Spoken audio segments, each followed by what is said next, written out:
मैं मुकेश सर अपने इस YouTube चैनल पे आप सभी लोगों का स्वागत करता हूं। जैसा कि आप लोगों को पता है, मैं आपका मैथ सब्जेक्ट का डिस्कशन करता हूं आपके इस BSSC एग्ज़ामिनेशन के लिए। जो आपका प्रैक्टिस वर्कबुक आया है उस पर हम लोगों ने सेट प्रैक्टिस शुरू किया है। तो फर्स्ट डे का डिस्कशन हम लोग कर लिए थे, आज हम लोग अगले सेट पर डिस्कशन करेंगे। तो आइए देखते हैं इसका अगला सेट। अगले सेट में जो पहला क्वेश्चन हम लोगों का है वो देखिए क्या लिखा हुआ है। 70 और 100 के बीच कितने अभाज्य जोड़े हैं, कितने ट्विन प्राइम पेयर्स हैं। अभाज्य जोड़े कहने का मतलब होता है जुड़वां अभाज्य जोड़े। यहाँ अगर लिखें तो जुड़वां अभाज्य, इसको इस रूप से यहाँ थोड़ा सा लिख लीजिएगा तो काम ज़्यादा आसान आपके लिए होगा। जुड़वां अभाज्य जोड़े ट्विन प्राइम पेयर्स उसको कहा जाता है। ट्विन प्राइम पेयर्स आप वैसे नंबर्स को कहते हैं जिसमें दोनों संख्या अभाज्य संख्या होना चाहिए, साथ ही साथ दोनों में डिफरेंस 2 का होना चाहिए। फिर से ध्यान से सुने, ट्विन प्राइम पेयर्स जुड़वां अभाज्य किसको कहेंगे, जिसमें दोनों संख्या प्राइम नंबर होना चाहिए, अभाज्य संख्या होना चाहिए और डिफरेंस 2 का होना चाहिए। तो इसका शुरुआत अगर करेंगे तो प्राइम नंबर से कौन सा है, 71 है, फिर 73 है, फिर आपका 79 है। इस रूप से चलेंगे तो यहाँ देखिए 71 और 73, इसमें डिफरेंस अगर देखा जाए तो कितने का, 2 का, और दोनों प्राइम नंबर है।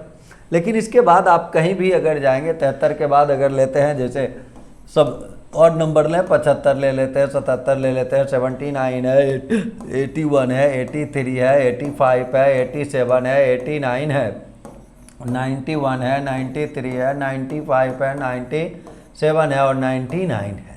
तो इस दोनों को लेंगे तो ये देखिए ये प्राइम पेयर में नहीं आएगा क्योंकि 77 प्राइम नंबर नहीं है।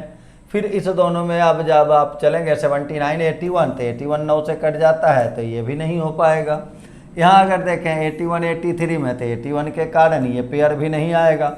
ये भी देखिए प्राइम नहीं है, ये भी देखिए प्राइम नहीं है, ये भी देखिए 8 7 15 3 से कैंसिल हो जाता है। ये दोनों में देखें तो ये 7 से कैंसिल होता है, यहाँ दोनों प्राइम नहीं है। और यहाँ भी अगर देखें तो 95 प्राइम नहीं है, ये भी देखें तो 95 प्राइम नहीं है, यहाँ 99 प्राइम नहीं है। यानी आगे का कोई पेयर ऐसा नहीं है जिसमें 2 का डिफरेंस हो और दोनों प्राइम नंबर हो, तो वो ट्विन प्राइम में आएगा नहीं। तो आंसर जो हम लोगों का होगा केवल एक पेयर, और वो पेयर कौन कौन सा था, 71 और 73। तो आंसर आप लिखेंगे 1। समझने के लिए आप चाहें तो 71 73 लिख सकते हैं। और यहाँ एक वर्ड लिखाए थे उसको ध्यान में रखेंगे। 70 और 100 के बीच कितने अभाज्य जोड़े, अभाज्य के बगल में आपको क्या लिख लेना है, जुड़वां अभाज्य जोड़े। जुड़वां या युग्म जो भी आप लिखना चाहें, इंग्लिश में ये क्या बोला जाता है, ट्विन प्राइम पेयर्स। चलिए आ जाए, अब एक सीरीज देखिए यहाँ दिया हुआ, 6वें स्थान वाली संख्या को निकालना है। 1 2 3 4 5 दिया हुआ, 6वां यानी अगला निकालना है। तो सीरीज के लिए तो यहाँ देखें कितना का वृद्धि हो रहा है, 4 का। फिर देखिए कितना का वृद्धि हो रहा है, 8 का। फिर अगर देखें कितना का वृद्धि हो रहा है, 16 का। फिर अगर देखें तो कितना का वृद्धि हो रहा है, 32 का। तो आगे जो वृद्धि होगा वो कितने का होगा, 64 का। तो 61 और 64 को आप ऐड कर लेंगे तो ये क्या रिजल्ट आ जाएगा आपका, 125 125। चलें अगला में चलें। कहता है किसी त्रिभुज की भुजाएं 11 60 और 61 और निकालना है आपको निम्नलिखित में से सबसे लंबी भुजा के सापेक्ष त्रिभुज की ऊंचाई। यानी सबसे लंबी भुजा पर सामने के शीर्ष से जो हाइट डाला जाएगा वो निकालना है। तो इसके लिए सबसे पहले एरिया निकालते हैं इसका। अगर ये तीनों भुजा है तो आप एस वाला formula S into S minus A into S minus B into S minus C under root से निकाल सकते हैं। लेकिन सबसे पहले इसको ये चेक कर लें कि इसका स्क्वायर इसके का योग जो है इसके बराबर है या नहीं बड़ी भुजा के। अगर वो हो जाएगा यानी वो राइट एंगल ट्रायंगल होगा तो एरिया निकालना आपके लिए ज़्यादा आसान हो जाएगा। तो 11 का स्क्वायर देखिए 121 होता है और 60 का स्क्वायर अगर करेंगे तो 3600 हो जाता है। और दोनों को अगर जोड़ेंगे तब देखिए 3721 हो जाएगा। और 61 का करेंगे तो 1 6 दूनी 12 का 2 रेस्ट 1 36 1 37, यानी 61 का स्क्वायर इस दोनों के स्क्वायर के सम के बराबर। कहने का मतलब ये हो गया आपको राइट एंगल ट्रायंगल। और जहाँ ये हो गया 61 और इस दोनों में एक है आपका 11 और एक है 7। आपको ये हाइट चाहिए सबसे बड़ी भुजा पे जो आप डालते हैं, तो एरिया से रिलेट कर दीजिए। एरिया इसका क्या होगा, 1/2 × 11 × 60 अब बराबर यहाँ क्या करना होगा 1/2 इंटू 61 और इंटू कर लिए h। ये 1/2 कैंसिल हो जाएगा। h बराबर अगर देखें 11 गुना 6 करेंगे 66 यानी 660 और बटे में कितना 61 आ जाएगा।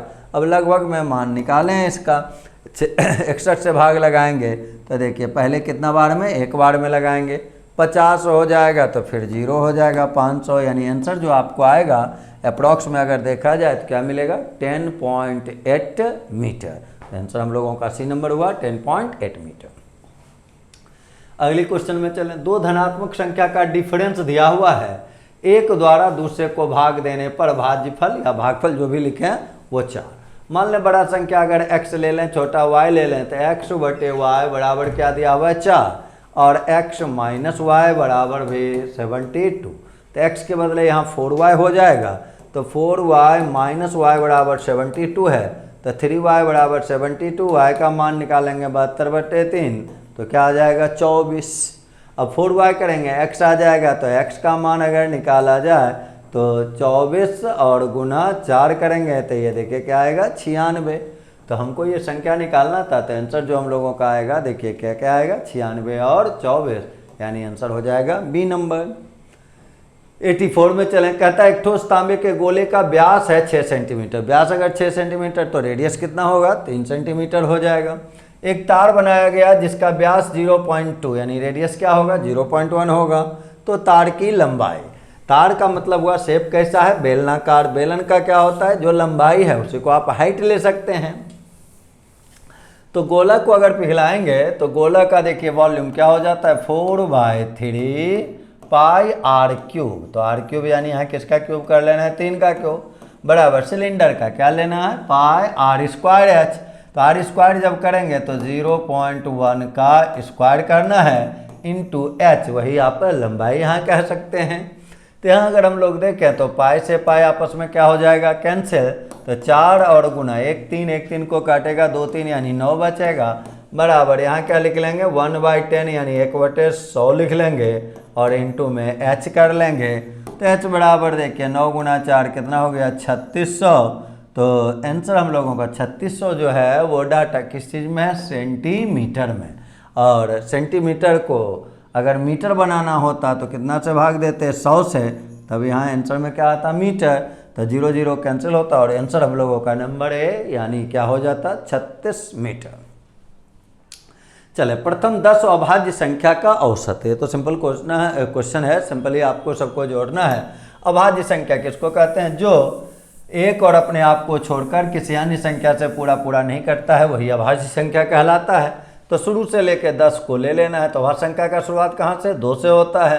तो सबसे पहले क्या लिखेंगे 2 लेंगे 3 लेंगे, फिर आपका कौन होगा 5 होगा 7 होगा 11 होगा, फिर कौन है 13 है। इसके बाद अगर देखा जाए तो फिर आपका 17 है, 17 के बाद आपका 19 हो जाता है, 19 के बाद अगर देखेंगे तो आपका 23 हो जाता है। गिन लें 1 2 3 4 5 6 7 8 9 और 23 के बाद अगर देखें तो कौन हो जाएगा 29 हो जाएगा।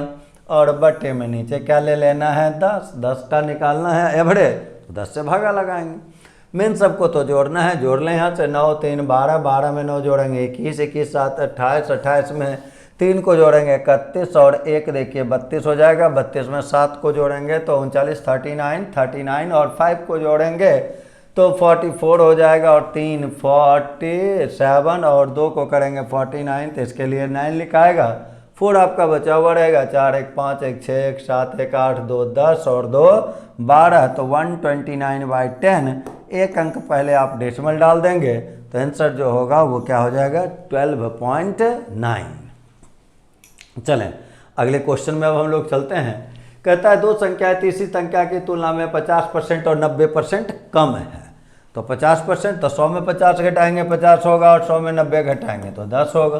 कहता है दूसरी संख्या को पहली संख्या के बराबर करने के लिए कितना परसेंट बढ़ाना होगा। तो इसको बढ़ाने के लिए कितना बढ़ाना होगा 40, कितना में 10 में गुना कितना 100, यही तो काम है। 0 0 कैंसिल कर लीजिए, 4 गुना 100 करेंगे तो आंसर जो आएगा वो देखिए कितना आ जाएगा 400%। उसके बाद अगर देखा जाए तो यहाँ हम लोगों का 287 नंबर में क्या लिखा हुआ है 2714 और बटे में 5074। अब हमको ये देखना है घटाकर निम्नतम पद में लाना है। तो इसके लिए सिंपली उपाय है, देख लें। जैसे अब यहाँ 17/3 है, अगर डिटेल काम करेंगे तो इस दोनों का क्या निकलेगा, HCF मासा, और उस मासा से इसको कैंसिल करके आंसर निकाला जाता है। लेकिन डायरेक्ट अगर जल्दी काम करना चाहें तो जैसे ये देख लेना कि 17 से ये कैंसिल है कि नहीं। 17 से अगर भाग देखिए लगाएंगे तो एक बार में लगेगा, 10 हो गया यानी 101। फिर 17 से लगाएंगे तो 101 है तो 17 × 5 = 85, 85 हो जाएगा। फिर 16 बचेगा और यहाँ आपका बस चेक करना है कि वो 17 से कैंसिल है या नहीं। तो 17 से लगाए तो यहाँ देखिए 10 बचा था, तो 17 से लगाए कितना बार में, एक बार में लगाए। अब यहाँ 10 बचा तो एक आया, फिर 17 से हम कितना बार में लगाए, 5 बार में लगाए। तब हमारा 85 हुआ तो 11 में 5 को घटाएंगे 6, यहाँ देखिए 16 आया 4। अब 17 से ये कैंसिल नहीं है, इसका मतलब ये इसका आंसर नहीं हो सकता। उसी प्रकार यहाँ मान लीजिए 23 से अगर सपोज करें भाग लगाते हम, 23 से अगर भाग लगाते हैं, ऑप्शन को चेक करके आप बना सकते हैं, नहीं तो प्रोसेस बतलाए HCF से आप काम कर सकते हैं। 23 से अगर देखिए पहले भाग लगाते, एक बार में 4 और 1 41 हो जाता। फिर एक बार में लगाते तो 11 में 3 घटता है 8 होता है, यहाँ 1 आ जाता और यहाँ देखिए 4 आ जाता। अब अगर 23 से इसमें भाग लगाएंगे 184, 23 से कैंसिल है कि नहीं ये देखना है। 8 यहाँ 24 से 2 16 2 18 कैंसिल है। तो कैंसिल अगर है तो कितने बार में, 8 बार में 118। तो 118 से इसमें भी भाग लगा के आप चेक कर सकते हैं। वैसे कोई एक नंबर अगर मिल गया ऊपर में, यहाँ 23, बाकी में कहीं 23 नहीं है, तो आंसर जो होगा वो क्या लिख लेंगे हम लोग, C नंबर यानी 23/43। वैसे नियम तय करते तो इस दोनों का HCF निकालते, वो HCF कितना आता है, 118 आता, और इस 118 से इसको भी भाग लगाते तो आंसर 23 होता, और 118 से इसमें भाग लगाएंगे तो 43 होगा। आंसर हो गया 23/43। चलें कॉसेक 120 डिग्री। अच्छा, इसके लिए आप 120 का डायरेक्ट फार्मूला, ये वैल्यू अगर याद है तो ठीक, नहीं तो 90 पे इसको सेट करके आप बना सकते हैं। कॉसेक दिया हुआ है देखिए 120 को हम क्या लिख सकते हैं, 90 + 30, ऐसे लिख लीजिए। अब कॉसेक 90 + 30, तो कॉसेक किस में बदलता है, सेक में बदलता है, तो यहाँ हम लोग सेक कर लेंगे। और किस क्वाड्रेंट में जाएगा, सेकंड में। सेकंड में क्वाड्रेंट कॉसेक का मान पॉजिटिव होता है तो पॉजिटिव रहने देंगे, और यहाँ है 30 डिग्री, तो सेक 30 डिग्री का मान लिखना है। सेक का सपोज करें याद नहीं है तो कॉस का लिख लें। कॉस 30 कितना होता है, √3/2, तो इसको उल्टा अगर करेंगे तो क्या आ जाएगा, 2/√3। तो आंसर जो लिखेंगे वो A नंबर 2/√3। चल इसके बाद हम लोग 89 में चलें। एक सिलेंडर का देखिए आयतन दिया हुआ और इसके आधार की परिधि। तो सिलेंडर का आधार का बेस जो होता है वो कैसा, सर्किल। तो सर्किल अगर होता है तो सर्किल का परिधि क्या होता है, 2πr। तो 2πr देखिए कितना दिया हुआ है, 22। अब 2 और गुना पाई के बदले 22/7 और इंटू r बराबर अगर 22 करेंगे तो r का वैल्यू निकल के आया 7/2 या 3.5 जो भी लिखें। अब हम लोगों को देखिए आयतन दिया हुआ है। आयतन क्या हो जाता है, πr² h। तो पाई के बदले 22/7, r² तो 7/2 इंटू 7/2 और इंटू h का वैल्यू दिया हुआ है 770। अब यहाँ से अगर कैंसिल किया जाए तो 1 7 से 1 7 कैंसिल हो जाएगा।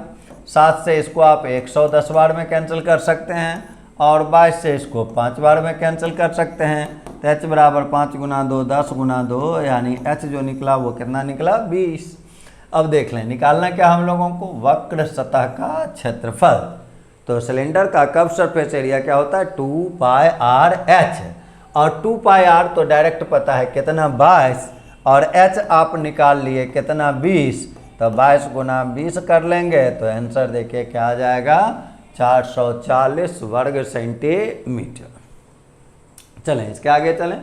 14 भुजा वाले बहुभुज के सभी आंतरिक कोणों के मापों का योगफल। इसके लिए तो फार्मूला ये ध्यान में रखेंगे, कोई भी बहुभुज पॉलीगन अगर है तो मापों का जो योगफल होता है उसका कोणों के, आंतरिक कोणों के मापों का योगफल वो होता है n - 2 × 180 डिग्री।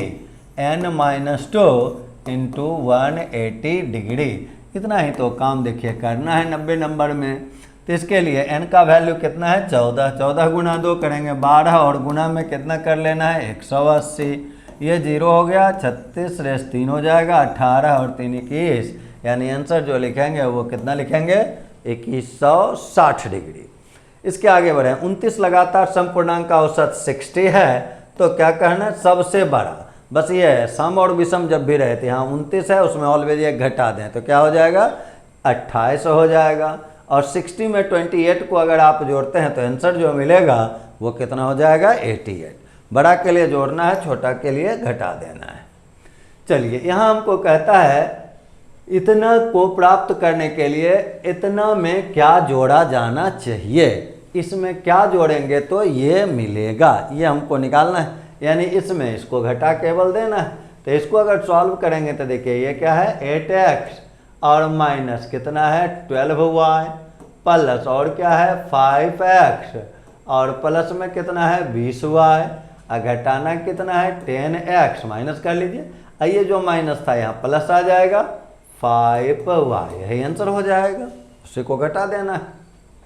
अब आ जाए इसमें अगर देखें तो 8 5 13 में 10 चला गया तो 3x हो गया, 12y प्लस 20y यानी 8y, 5y यानी 13y आ जाएगा, तो 13y पॉजिटिव साइन के साथ हो गया, तो 3x और प्लस में क्या लिखना है 13y, जो कि किस ऑप्शन में मौजूद है नंबर बी में। चलें, कहता है प्रतिवर्ष 15% सांकेतिक ब्याज दर के अनुसार अर्धवार्षिक लेंगे तो ये 15 जो है वो किस में बदलेगा 7.5 में, और अगर ये 7.5 हो गया और उसको जब हम लोग प्रभावी ब्याज दर निकालेंगे तो क्या क्या लिखेंगे 7.5 प्लस 7.5 प्लस 7.5 इंटू 7.5 बाई 100, तो इसको जोड़ेंगे तो ये क्या आएगा 15, और 75 का अगर निकालेंगे तो 68 56 25 यानी 0.5625, यानी इसका अगर प्रभावी ब्याज दर देखा जाए तो क्या मिलेगा 15.5625%। अगर 2 अंकों तक देखा जाए तब लेंगे हम लोग 15.5%। ये यहाँ देखिए लिखा हुआ है 4x माइनस 3 4, तो x का मान ये तो सिंपली जोड़ घटा है, 4x में 2x घट जाएगा तो क्या मिलेगा 2x, यहाँ -3 है और ये देखिए इसको -1 है, तो -3 -1 -4 हुआ, इधर चला जाएगा ऐड हो जाएगा तो 8 हो जाएगा, तो x का वैल्यू यहाँ से देखिए अगर निकालेंगे तो ये 4 हो गया, यानी आंसर 94 का लिखेंगे 4 ए नंबर।